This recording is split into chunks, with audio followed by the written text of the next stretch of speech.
Hey everybody, it's Dominic Rubino, Profit Tool Belt, and some of you know me through the other show, Cabinet Maker Profit System. Either way, we're talking to contractors, construction business owners here. Make sure my cell phone is turned off. Today we're going to talk in just for a few minutes, but you know what? I want to talk about something that's very important. It's come up in a couple of different emails, a couple of different places that I'm talking to people live about their business and how to grow it, especially now that summer's over.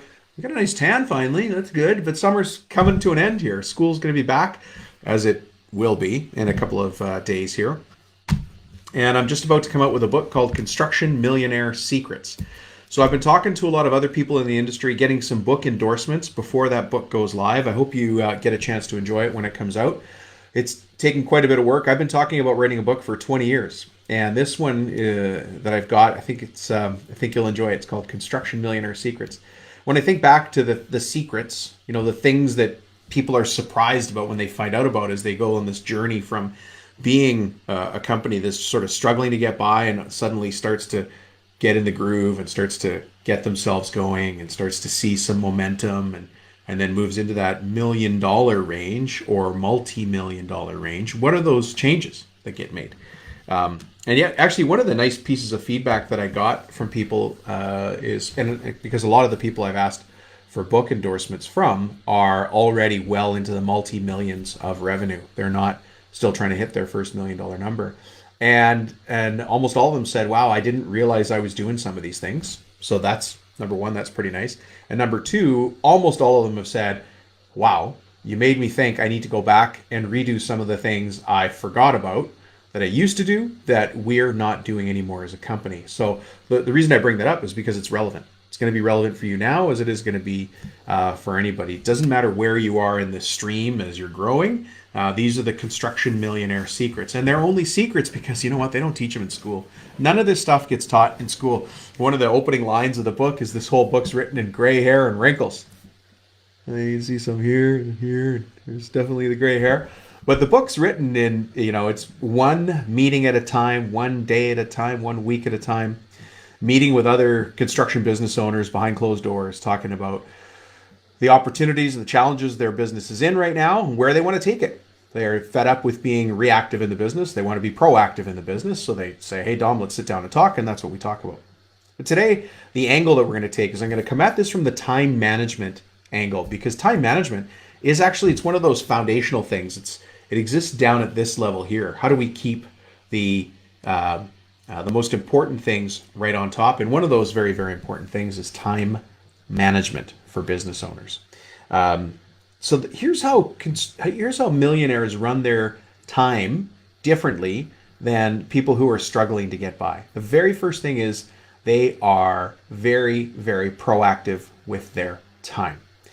They don't wait for things to happen. They go schedule it. They make it happen. So they're in control of their schedule. And so we say that they're proactive versus reactive. So ask yourself that question. Are you proactive about your schedule and your scheduling, or are you reactive?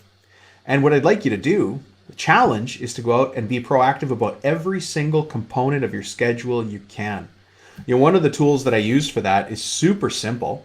And so many people overlook it. And it's just a calendar scheduling tool.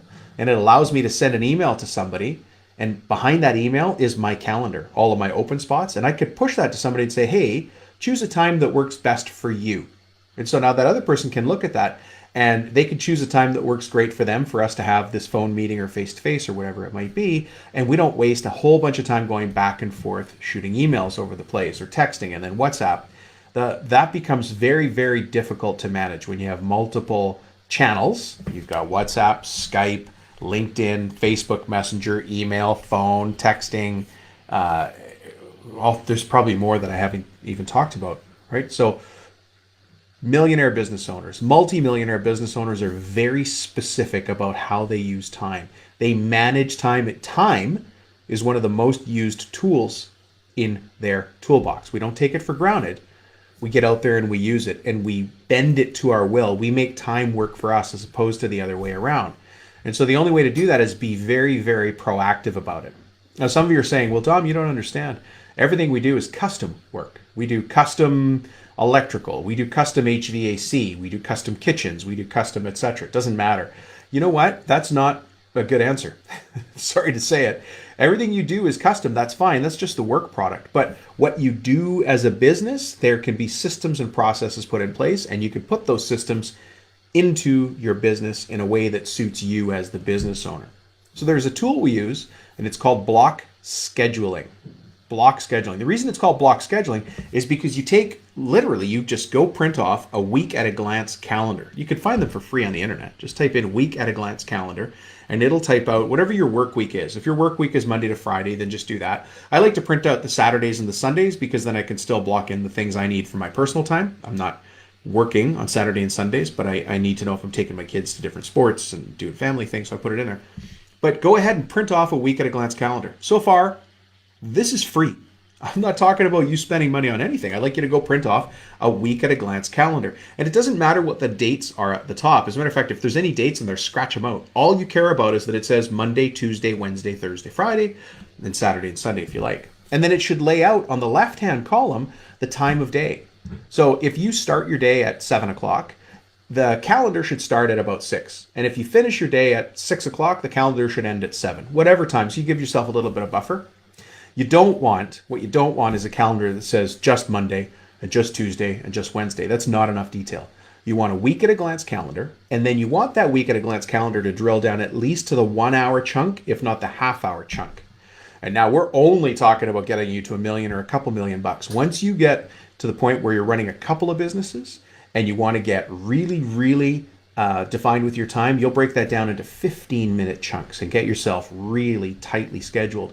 And what that does is it lets you work when you got to work and be off when you can be off. That's all it is. Work when you got to work and be off when you want to be off. But it's super simple. Now you've just got this paper thing in front of you. Just printed it for free off the Google University, which is week at a glance calendar. Just type that in, print the thing off, and now it's in front of you. It's just sitting there. What do you do with it? Well, you make it come to life with a pen. Just a simple pen. Write in all the things that you need to do on a weekly basis. So you might go, Dom, I don't know what I do every week. Okay, well, let's think about what day and what time you talk to your bookkeeper. Do you talk to your bookkeeper every Tuesday at 2 o'clock or every second Tuesday at 2 o'clock? If that's the case, write it in there. We've got one block in there. What about lunches? Put your lunchtime in there. Now, some of you are laughing. You're like, Dom, I don't take lunch. I haven't taken lunch for years. Put it in there. Just put it in there because that lunchtime, we can use it later for other things. Networking or meeting people or making the phone calls that you need to, right? What time are you going to start your day? Put that at the top. What time are you going to end your day? Put that at the bottom. You see, the thing is starting to fill in. What you're doing, if you want to be a millionaire or multimillionaire in any business, especially in a construction business, you got to manage your time. You've got to manage your time better than anybody else. That's the challenge. There's no secret surprise here. If you caught me in a dark alley and you threatened to do nasty things to me, if I didn't tell you the big secret, I would say, time management. Go manage your time. It's the same thing, right? Manage your time. Be proactive about how your day and your week and your month rolls out. And then you're in the control seat. You're not getting pushed around by life. You're not getting pushed around by other people telling you when they're available for meetings. You're saying, I'm available for a meeting at this time. Does that work for you? And you get to really run the business in a way that suits you best. Here's one of the things that everybody should have on their calendar is what time do you have your daily kickoff? What time does the shop start? What time does the site start? What time is your toolbox meeting if you have one? When do you have your all-team meeting? Let's say it's Mondays and Wednesdays and Fridays, and it's from 8 till 8:15. Well, there's your blocks, right? What time are you meeting with your foreman or your crew lead or your manager? Or what time are you meeting vendors and suppliers? What time are you meeting your bookkeeper, your business partner? Write all those things in there. Write all those things in there. Now, sometimes people say to me, but Dom, you don't understand. It's fine to write that in. My business partner and I like to have our meetings at Thursdays at 3. I'm just rhyming these things, right? My business partner and I like to have meetings Thursdays at 3, but sometimes we can't make it. We're off at job sites or we're dealing with things, we're picking up stuff, we're dealing with clients. I get it, but write that in there as Thursday at 3. So every Thursday at 3, the expectation is that you and your business partner are going to meet unless something comes up. And that is the only thing that you book in that time. So really, you shouldn't book anything over top of that. But if something does come up, that's okay. In a year of 52 weeks, right? So a year is 52 weeks long. What happens if you meet 40 of those times? Is that still a success? Of course it is. It's a great way to go. how is the system working for you now when you and your business partner try to meet when you've got some time and nobody's ever ready, and hold on, I've only got 15 minutes and then I've got 45 minutes and I thought we were going to meet tomorrow, and what about today, and now let's meet after lunch, and you never really get a formal time to meet as business partners and talk about the future of the business and where things are going. Why not choose Thursdays at 3? And I don't care what time you choose. Mondays at 1, Tuesdays at 2, Thursdays at 3. You know what? I'm just playing with words. But if you choose that time, and sometimes you miss it, but mostly you make it, you're so much further ahead than anybody else. And it's all of these little steps that add up to make you successful. It's also all these little things that are holding you back and helping you feel frustrated and unsure about what's going on and scattered and not getting things done and feeling like everything is left undone and you and your partner aren't talking, or you and your lead hand or your crew leader aren't having a time to communicate to drive the business forward. So this is one of the time management tools that you really need if you want to move into that millionaire mindset as a contractor. Okay, so that's your block schedule or calendar tool. You really want to print that off, and like I said, it's super easy. Just print it off on Google. Dead easy to do. But I have to start by being proactive with my time. I do the same thing. I'm super proactive with my time, to the point that sometimes people are like, Dom, you're always so tightly scheduled. Well, yeah, I have to be. You expect me to be tightly scheduled because of the business I'm in. But I do the same thing when I'm running a company, because I have lots of people to talk to. I have lots of people that need to give me information.